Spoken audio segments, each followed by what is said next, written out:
Bienvenue sur le podcast Les Créateurs. Je suis Jonathan Hamel, médecin et écrivain. Ici, je parlerai à des invités venant de domaines très variés, que ce soit la médecine, la littérature, le sport, la comédie. Tous ont atteint le plus haut niveau dans leur discipline dédiée. Ensemble, nous tenterons de découvrir leurs points communs, de comprendre leurs passions, de connaître leurs mentors, leurs habitudes de travail, mais aussi ce qui les fait douter et ce qui les fait rêver. Aujourd'hui, je suis très heureux d'accueillir le docteur Aïcha Ndoye.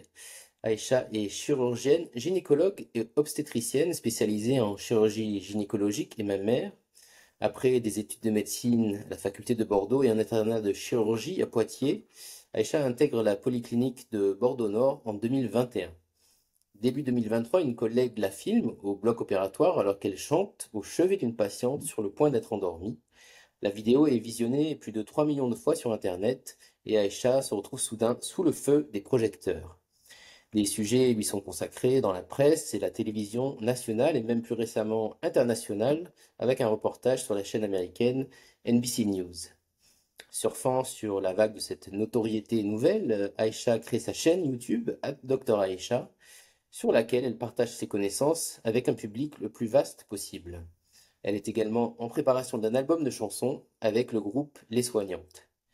Vous pouvez la trouver sur Instagram, Dr-Aisha-Ndoye et sur sa chaîne YouTube, Dr Aisha. Aisha, bienvenue chez les créateurs. Merci. Et avant de commencer, je pense qu'on va pouvoir faire un peu de musique. Yes.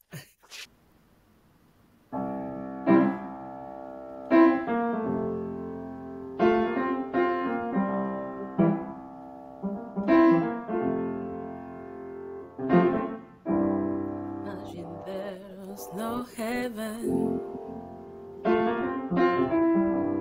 It's easy if you try. No hell below us, above us only sky. Imagine all the people living life in peace. You may say I'm a dreamer, but I'm not the only one. I hope someday you will join us, and the world will leave us one.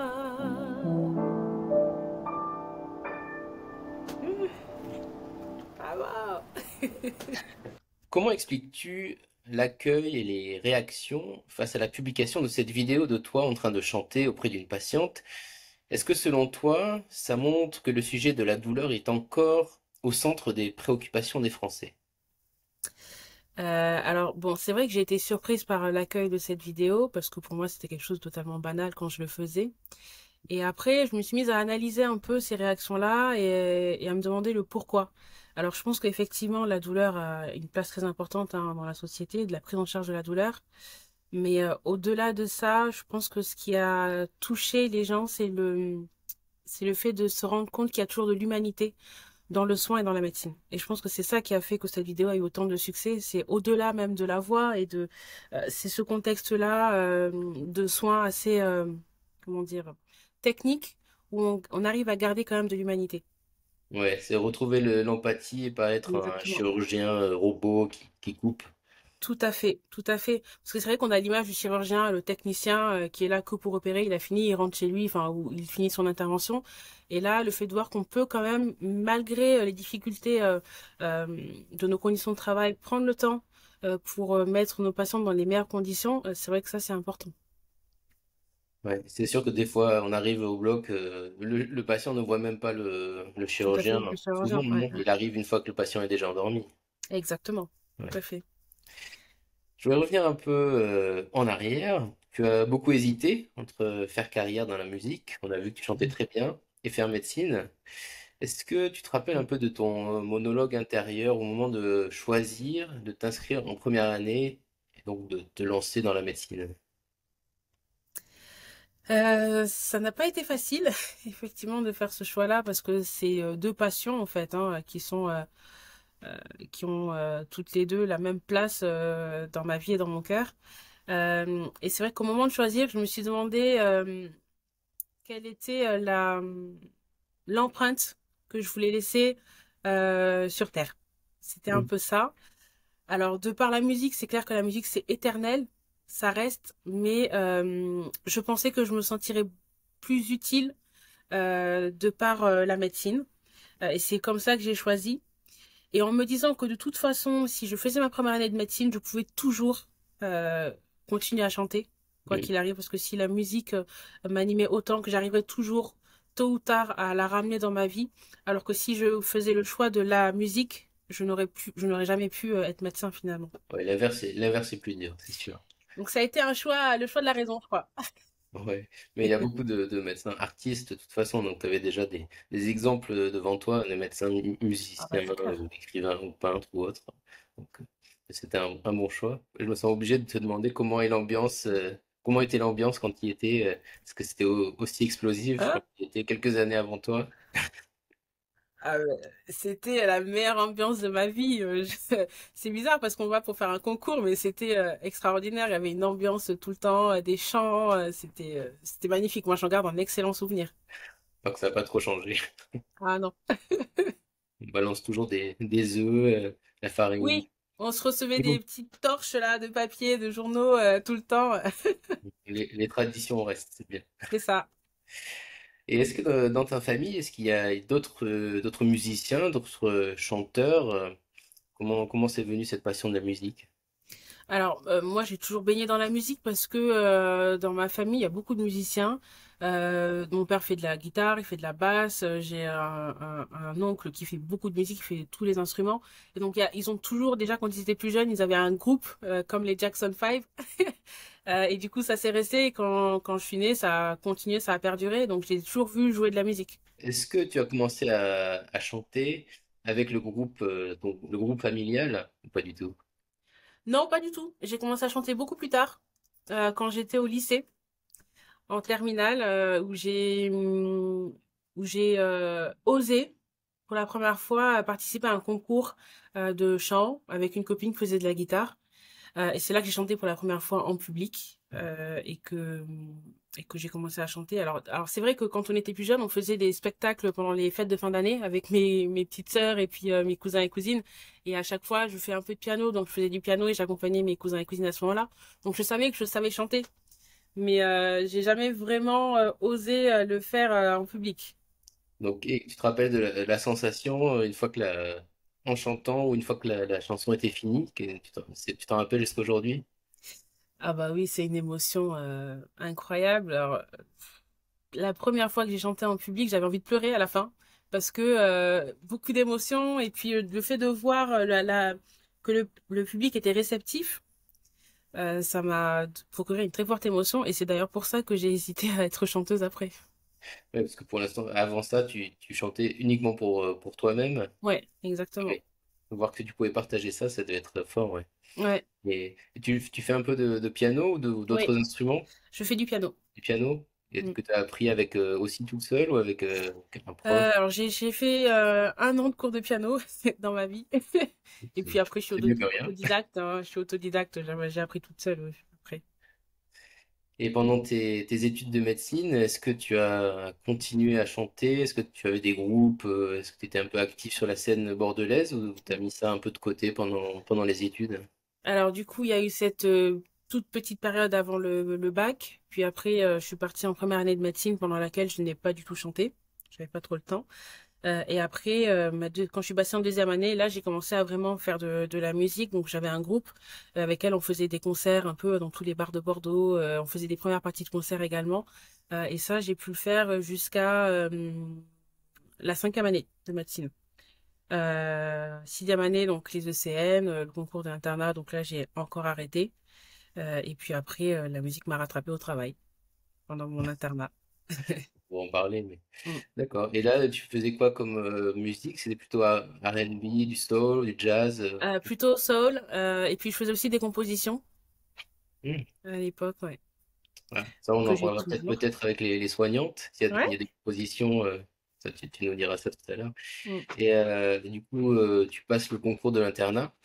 Et mm. comment as-tu choisi la spécialité donc, de chirurgie gynécologique? Est-ce que tu avais hésité avec d'autres spécialités? Et qu'est-ce qui t'a décidé? Alors moi, quand j'ai commencé médecine, je voulais faire neurochirurgie. Mhm. Et je suis passée en stage en neurochirurgie et j'ai pas aimé. J'ai pas aimé parce que j'étais dans un service où ils faisaient beaucoup de glioblastomes, où l'espérance de vie n'est pas très élevée. Et je trouvais ça, ça ne m'a pas plu. Et je suis passée en stage en gynécologie obstétrique. Et là, révélation, parce que c'était une spécialité où il y avait euh, plein de sous-spécialités entre la chirurgie, l'obstétrique, l'échographie, la procréation médicalement assistée. Ça me permettait en fait de ne pas vraiment choisir. Je pouvais faire de la médecine, de la chirurgie, de l'échographie. Et du coup, c'est pour ça que j'ai choisi gynécologie obstétrique. Mhm. Et à quel moment est-ce que tu as recommencé à chanter non seulement pour toi ou dans des groupes, mais pour tes patientes? Est-ce que tu t'en rappelles? C'était pendant l'internat? C'était une fois que tu étais chef de clinique déjà plus installé, on va dire? Non, non, c'était quand j'étais interne. La première fois que je l'ai fait, j'étais en quatrième semestre. Ah oui. Donc assez tôt dans mon internat. Et puis c'était avant une intervention chirurgicale l'anesthésiste est venue nous voir pendant qu'on se lavait les mains pour nous dire qu'elle pouvait pas endormir la patiente qui était trop agitée, elle pouvait même pas la perfuser. Euh, et puis à ce moment-là, je sais pas pourquoi, je me suis dit mais en fait quand les bébés veulent dormir, leur maman leur chante une berceuse, ça marche. Pourquoi là ça ne marcherait pas, sachant que je savais un peu chanter. Donc j'ai proposé à l'anesthésiste de l'aider et de chanter. Bien sûr, elle a accepté parce qu'elle n'avait pas d'autres options. Et puis c'était spontané, euh, mais sur le coup, je me suis dit en fait, mince, c'est juste interne. Est-ce que tu as le droit de faire ça? Voyant que personne me disait rien, je l'ai fait. Alors au début, tout le monde était un peu dubitatif en disant mais qu'est-ce qu'elle fait celle-là? Est-ce qu'elle a perdu la tête? Et après, au fur et à mesure de la chanson, j'ai vu que les gens ont commencé à écouter. Et puis, c'était pas que la patiente, hein, ça a vraiment été tout le monde. Et quand la patiente s'est endormie, là, on a eu une grosse discussion avec l'anesthésiste et puis on a décidé de continuer à le faire pour voir si ça marchait en se disant est-ce que c'est juste la chance du débutant où ça a marché une fois et que finalement ça ne marchera plus ou est-ce que c'est quelque chose qu'on va pouvoir utiliser au quotidien et c'est ce qu'on a fait et ça a marché. Donc vous avez essayé ça avec d'autres patientes qui Ouais, étaient très anxieuses ou un peu ouais, agitées à l'idée de tout à fait, l'intervention. tout à fait. Finalement, ça arrive assez régulièrement quand même, hein.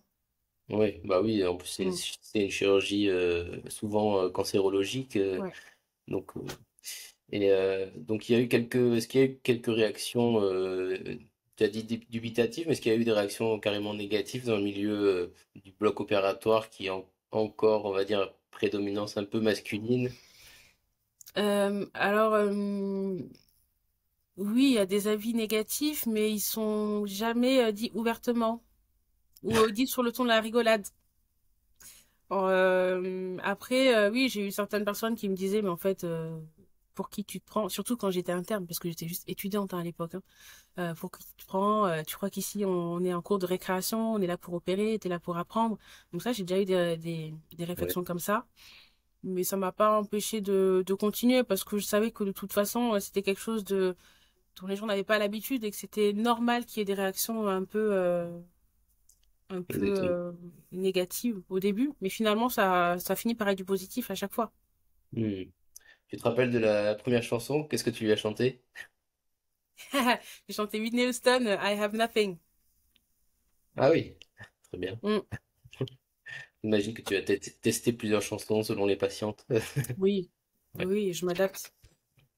Est-ce que dans ton expérience, il y a d'autres moyens, on parlera peut-être d'hypnose médicale ou le Mm. chant qui peut s'y apparenter peut-être, d'autres moyens pour rassurer les patients ou les patientes avant l'anesthésie ou au bloc opératoire?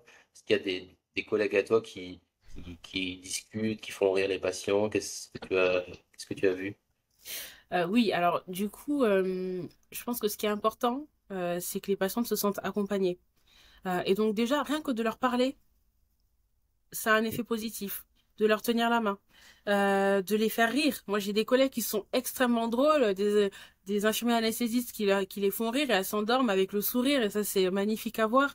Je pense que on peut tous trouver notre manière d'aider les patientes au moment de l'endormissement. Donc il y a le rire, il y a la discussion, le fait juste d'écouter de la musique. Moi, je sais qu'il y a beaucoup de patients, de chirurgiens qui mettent de la musique au moment de l'endormissement ou d'anesthésistes. Et puis il y a l'hypnose qui marche très bien.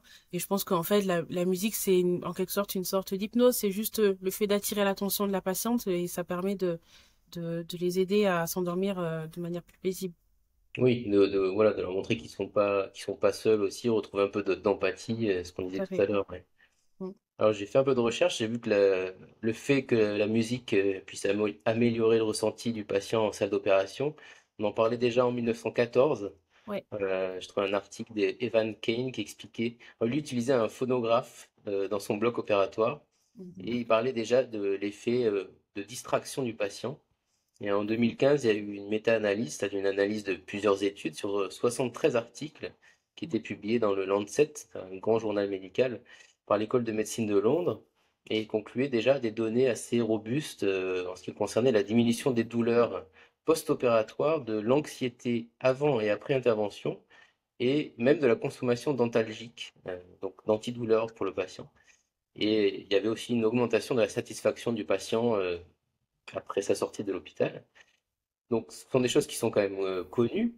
Comment tu expliques qu'à la lumière de toutes ces connaissances, la musique et l'art en général sont encore aussi peu utilisés dans les hôpitaux en France, au bloc opératoire en particulier?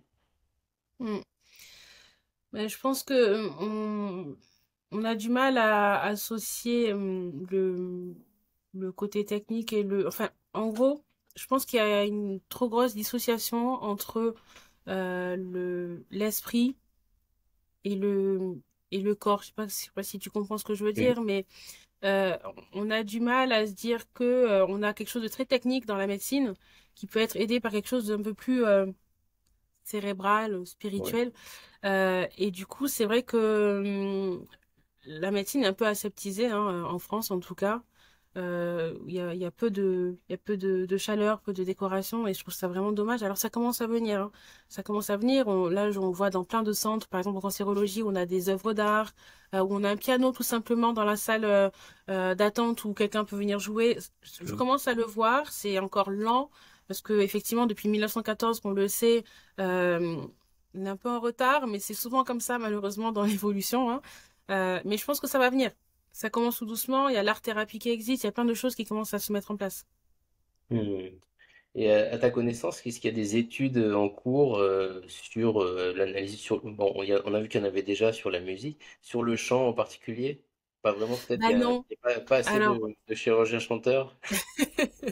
bah écoutez, moi j'en ai pas vu. Alors effectivement sur la musique j'en connaissais déjà pas mal, mais c'est vrai que j'ai jamais eu d'études sur quelqu'un qui chantait à ce moment-là. Donc peut-être qu'il faudrait le faire. Oui. Au moins donc demander au patient de quelle musique il veut entendre, tout Ouais, simplement. exactement. Mais rien que ça c'est beaucoup, hein. Ah ouais, c'est énorme. Je ne chante pas systématiquement et c'est vrai que souvent quand je leur demande de la chanson qu'ils veulent écouter, quel type de musique, ça marche déjà. Les patientes te demandent maintenant de Ah, chanter oui. systématiquement. Ah oui. Oui, maintenant c'est 9 patientes sur 10 qui me demandent de chanter. Alors avant, elles ne le savaient pas forcément, donc c'était un peu la surprise d'arriver au bloc. Il y en a que j'arrivais à cibler avant les interventions, où je voyais déjà qu'en consultation c'était compliqué, et celle-là, à l'avance, je leur demandais de réfléchir à une chanson qu'elles voulaient que je chante. Mais maintenant, tout le monde est au courant, tout le monde le sait, donc du coup, j'y ai toujours, elles ont toujours droit maintenant. La rançon du succès. C'est ça. Alors, tu t'occupes surtout de scénologie, hein, de cancérologie. Ouais. En France, où en est-on dans la prise en charge psychologique des patientes? Pas forcément uniquement au bloc, mais avant, après l'intervention. Est-ce Mhm. qu'il y a un suivi régulier, obligatoire ou optionnel, hein? Alors, le suivi n'est pas du tout obligatoire, hein, psychologique. Alors après, il rentre quand même dans le cadre des soins de support. Donc, on propose très régulièrement. C'est pas systématique, mais je sais que ça se fait pas dans tous les centres, mais on propose assez régulièrement quand même une consultation avec un ou une psychologue, euh, où on peut faire un relais entre le centre où la patiente est suivie et il y a des patients qui ont déjà des suivis psychologiques, par exemple. en externe. Donc ça se fait quand même régulièrement. C'est pas encore systématique, mais ça se fait. Oui, là aussi, c'est en train de s'améliorer. Peut-être qu'il y a quelques années, c'était Ouais, moins le cas. ouais. Sur ta chaîne YouTube, tu abordes des sujets de santé publique, comme le Mm, dépistage du cancer du sein, avec une explication des gestes, comment faire, à quel rythme, etc. mm. Comment tu as décidé de lancer cette chaîne? Est-ce que tu as constaté un manque d'informations sur les patientes que tu voyais en consultation ou des des idées fausses qui circulent sur Internet, les patients qui viennent avec des idées déjà préconçues? Mm. Est-ce que c'était ça le cheminement? Ah oui, tout à fait. L'idée est venue comme ça. En fait, c'est une idée que j'avais déjà depuis un long moment. Euh, Où en fait, je me rends compte que quand les patientes viennent me voir pour un avis chirurgical, elles viennent toujours avec déjà des informations qu'elles ont trouvées sur Internet qui sont régulièrement erronées et source de stress, de beaucoup de stress. Moi, j'ai des patientes qui viennent me voir en pleurs pour des pathologies totalement bénignes. Et je trouvais dommage qu'elles ne puissent pas avoir accès à des informations très simples, très claires, avant même de pouvoir voir le chirurgien. Alors moi, du coup, ma consultation sert un peu à désamorcer tout ça, leur expliquer, leur faire des dessins de manière simple pour leur expliquer. Et du coup, je me suis dit que les patientes en sont très satisfaites et que ça serait bien que un plus grand nombre de patients puissent en bénéficier. D'accord. Donc là maintenant, est-ce que les patientes qui viennent de te voir, des fois ont déjà vu tes vidéos? Comment ça commence à se démocratiser? Oui, alors bon, c'est une chaîne qui est encore très jeune, donc il y en a qui ont déjà vu les vidéos et puis moi je les invite à aller voir les prochaines vidéos pour voilà pour plus tard. Très bien. Alors, on va parler complètement d'autre chose. Tu proposes des traitements modernes de l'atrophie vulvovaginale sous la forme de laser et Ouais. d'injection. Est-ce que tu peux nous parler un peu de cette activité? Justement, tu expliquais que la gynécologie, etc., ouvrait sur beaucoup de différentes facettes. Euh, Mhm. Qu'est-ce que c'est exactement? Est-ce qu'il y a une forte demande?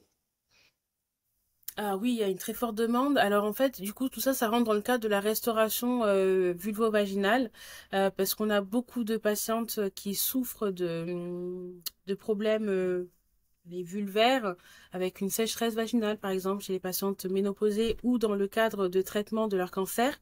Donc moi, du coup, j'en vois beaucoup. Ma vision est un peu biaisée parce que j'ai un recrutement qui fait que j'ai beaucoup de patientes qui ont des sécheresses vaginales après des traitements pour des cancers du sein ou gynécologiques. Et en fait, c'est des patientes qui souvent, jusqu'à maintenant, se voyaient dire que c'était normal, qu'il n'y avait pas de solution, qu'on n'avait rien à leur proposer.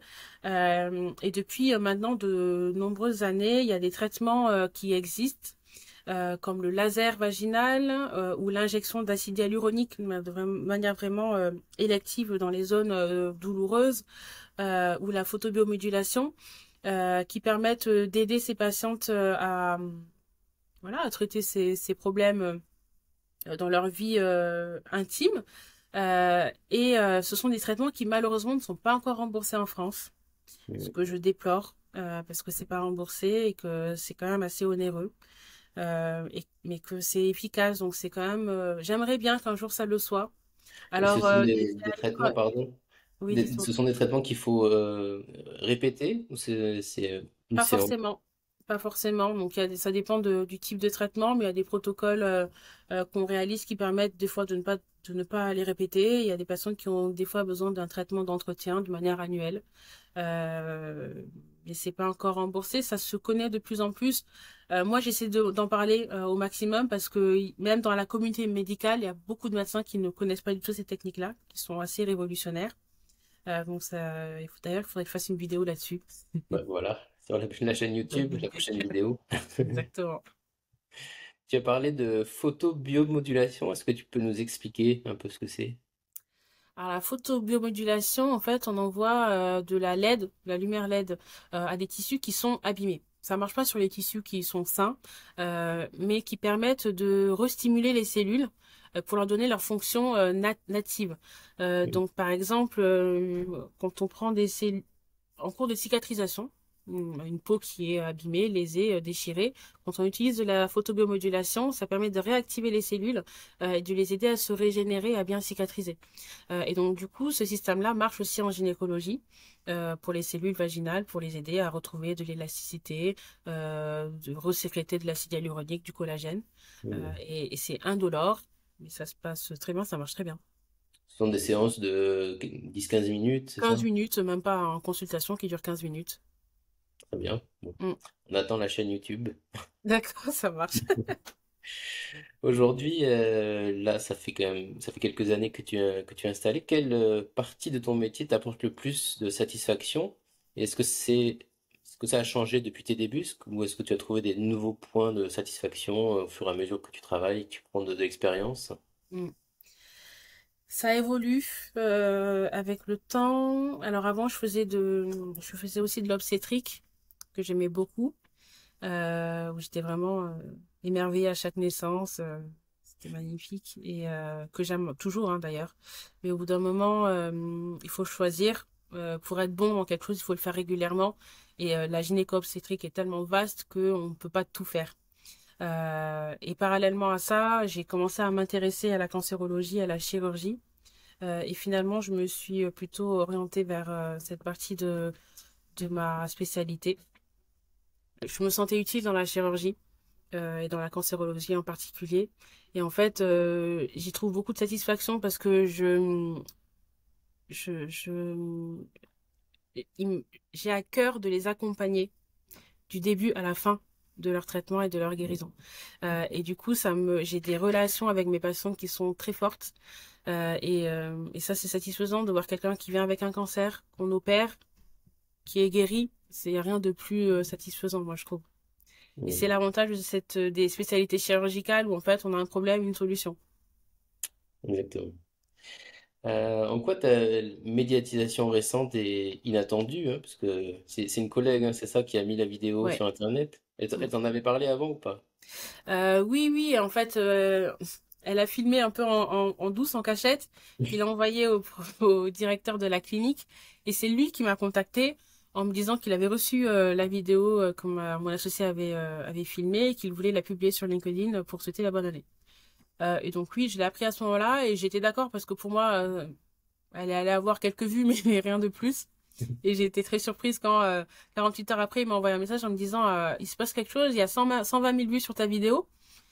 Bon, rien que là, je trouvais ça énorme et je me rendais même pas compte de ce que ça allait être après, hein. C'est incroyable. Mais alors c'est allé à plus de 3 millions et qu'est-ce que ça a changé peut-être le regard de tes collègues, bon les patientes on a vu qu'il y en avait qui te demandaient des chansons. Est-ce Mm. que dans la clinique les gens te regardent différemment ou d'autres effets, hein, positifs ou négatifs, qu'est-ce qui a changé? Pas grand-chose. Après, bon, c'est vrai que dans la clinique, ils sont contents parce qu'on a parlé un peu de Bordeaux et de la clinique. La plupart sont fiers de ce que je fais et que ce soit reconnu. Et puis bon, après, il y a eu aussi une période où mes collègues en avaient marre de voir les journalistes tous les 4 matins taper à la porte du bloc opératoire. Ça, c'est clair. Mais oui, c'est allé loin, hein, jusqu'aux États-Unis, c'est Ouais, incroyable. Ouais. ouais. Et du coup, est-ce que ça a accéléré tes projets musicaux? Ces dernières années, tu avais aussi des groupes, ou est-ce que tu en as des nouveaux? Est-ce que tu as des projets dont tu peux nous J'avais parler? mis tout ça de côté en me disant, allez, en décembre là, 2022, en me disant il faut que je reprenne mon groupe et que je recommence à chanter. Du coup, ça l'a accéléré parce que ça m'a redonné le goût, enfin, même si je l'avais pas perdu, mais ça m'a redonné envie de me relancer là-dedans et de retrouver ce que j'avais dès le début, en fait, cette vie un peu double entre la médecine qui est très sérieuse et le côté musical. Et donc, du coup, là, je suis à fond là-dedans, dans les deux. Et justement, ce projet, Les Soignantes, c'est un projet qui est en cours, où est-ce que ça en est? Est-ce qu'il y a un projet d'album? Tu peux nous en parler un peu? Alors, Les Soignantes, c'est un projet qui est en cours d'élaboration, que j'ai rejoint très récemment. Et en fait, j'ai été contactée par un réalisateur qui s'appelle Loïc Manuel et qui est aussi infirmier. et qui, pendant la période Covid, a dû laisser un peu de côté le cinéma pour aller aider dans les EHPAD. Euh, et, euh,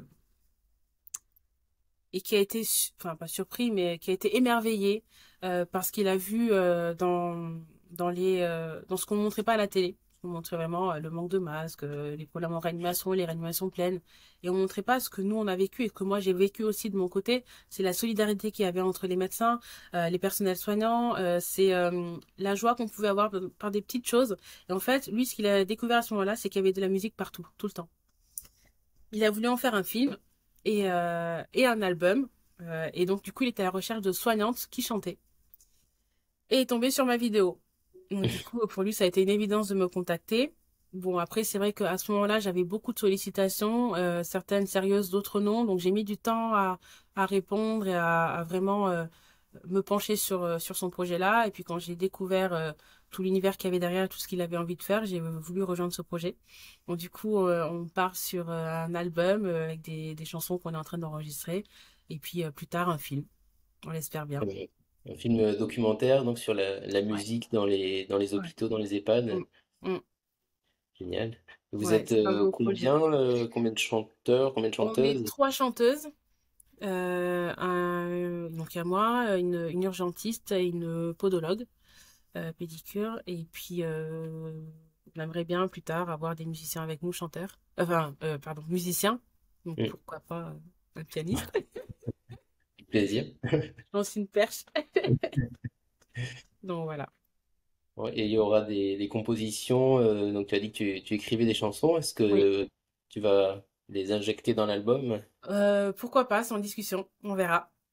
Donc, il y aura beaucoup de reprises, mais il y aura aussi des compositions. Donc, on verra un peu ce qu'on peut faire. Bon, on a hâte. Est-ce que, pour parler d'autres formes d'art, tu es une grande lectrice? Tu as le temps avec tous ces projets? Je lis. Alors j'aurais voulu lire un peu plus, mais je lis quand même encore un peu. Ouais. Quels sont tes auteurs phares ou les livres que tu recommandes le plus? Alors il y a un livre dont je me lasse pas et que je lis régulièrement. C'est L'Alchimiste de Paulo Coelho. J'adore ce livre. Je lis assez régulièrement. Je le trouve extraordinaire ce livre. Il m'inspire.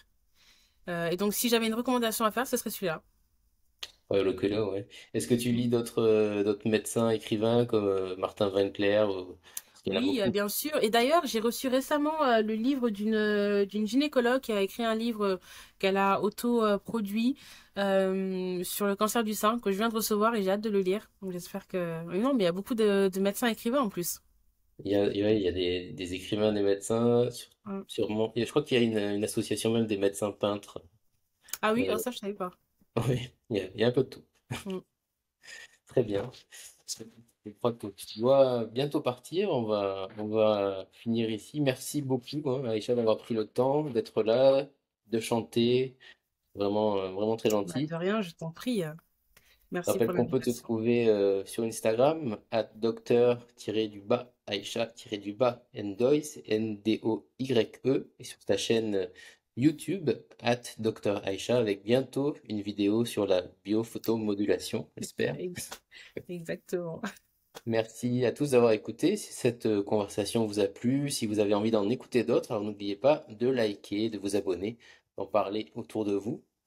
Vous pouvez retrouver toutes les informations concernant ce podcast et mes activités d'écrivain sur mon site www.ameljonathan.com. Merci à tous et à bientôt sur Les Créateurs.